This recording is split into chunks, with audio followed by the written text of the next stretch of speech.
of the craziest games from the late 2000s is getting the remake treatment. That'd be the Suda51 beat 'em up, Lollipop Chainsaw, and well, here's the thing, man. Like, there's been a lot of problems with some of these remakes, remasters in recent years, and the fact that things that used to fly and things that just can't get made today end up on the cutting room floor when they end up going through the new generation treatment. But when it comes to Lollipop Chainsaw, RePOP, well, they got news for you.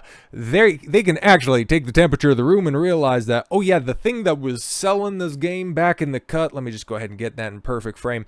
Yeah, it's still selling in 2024, and we're still proud of our game. Lollipop Chainsaw RePOP producer assures fans that original developers have the same feelings about censorship as you do. Not as Sony does, not as Microsoft does, not as the AAA gaming space does, but as you, the ultimate consumer of these products, do. You'll love to see it.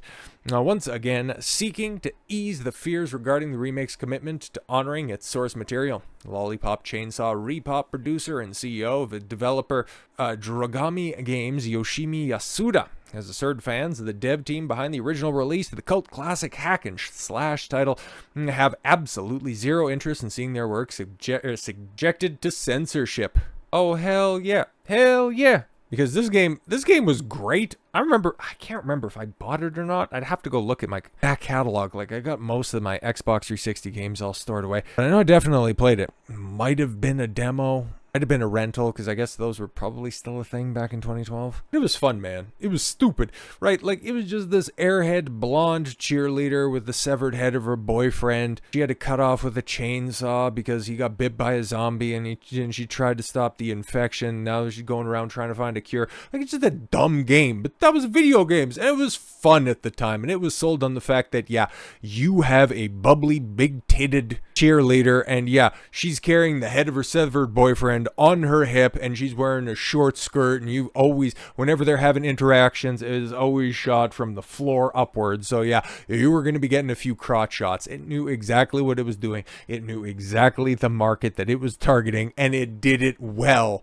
I'm not saying every game needs to be like that. Not everything needs to be some high art piece, okay? Not everything has to be Final Fantasy VII Rebirth. Not everything has to be God of War Ragnarok, okay? You don't need to be telling these lofty narratives spread across dozens of hours. Sometimes you just want to press the X button to make the boobs jiggle. I get it. I understand. Suda, who also served as the producer of the original Lollipop Chainsaw, provided this insight into the internal debates surrounding RePOP's development on May 16th via a post made to his personal Twitter account. Therein, he succinctly informed the public in both Japanese and English, "We, the original staff, have the same feelings about censorship as you do," and then shows a picture of Juliet doing the splits. It's like, I don't really know what you can draw from that, but okay. At current, it's unknown just how many of Lollipop Chainsaw's original production team, if any, have returned alongside Yasuda to develop RePOP, though it is known that at very least director Suda51 and writer James Gunn really will not be among them. James Gunn wrote that game, huh? That makes sense why it's so absolutely nuts.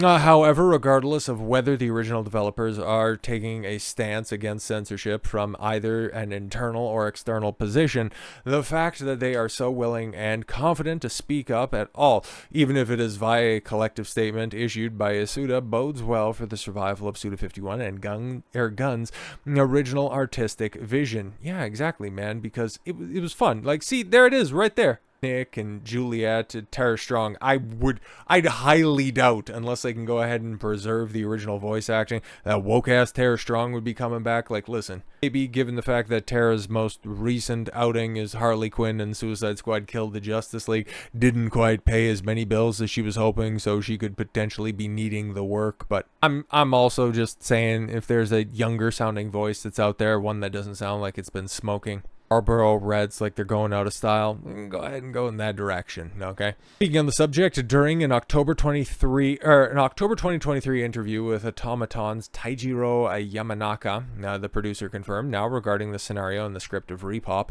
we have decided to use the original Lollipop Chainsaw scenario and script without any changes. Fantastic, man. Pressed for details on the request from fans he had received, which requests, okay? Because I remember, like, Juliet she was a big mover and a big cosplay inspiration, okay? Like, let's keep it a buck, too. The only people complaining about, Juliet's character design are the people that look like 2, maybe 3 Juliets strapped together with binding twine. Like, come on.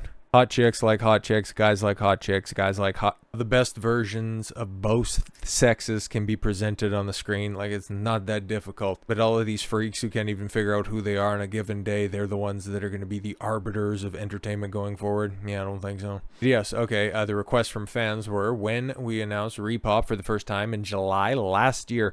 This has been in development for just about 2 years, huh? Weird. It's not that complex of a game, guys. We had to use the word remake without any specific explanation, which caused some anxiety among fans of the original game. In the following period, we received thousands of inquiries via email and social media from fans containing questions and requests about the project. And among them, please don't change the game scenario and worldview, and please make it uncensored. We were among the most requested. Well, yeah, exactly, because it's a game from a time that a lot of people would look back on and go, that can't get made today. No, it can. And chances are it's going to be.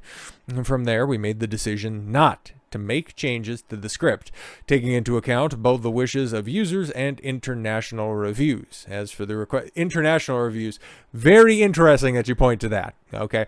As a request from the game to be uncensored, we are working on realizing this to the best of our ability. Okay. As of writing, Lollipop Chainsaw's RePOP is currently on track to cut things up sometime later this summer. Really? Well, that would be interesting.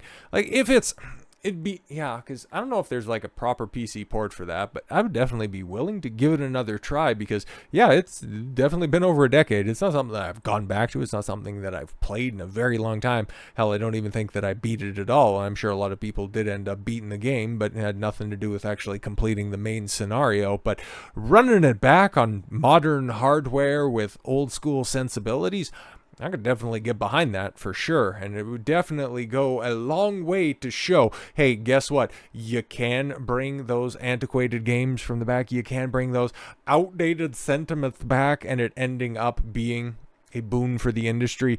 You don't have to go, and especially if they're being honest about their intentions, you can show them, and this can be the conduit, because Stellar Blade obviously fell short of that. But if we're seeing a resurrection of the goofy, irreverent, sexy entertainment of years gone by, you need to support that stuff if you care about the future of entertainment. So yeah, I'll be paying attention to this, and I'll be looking forward to it too. So with all of that said, thank you all very much for the gift of your time. I've been Don Consuelo. I want you to follow your gut and get after it. Take care, everyone.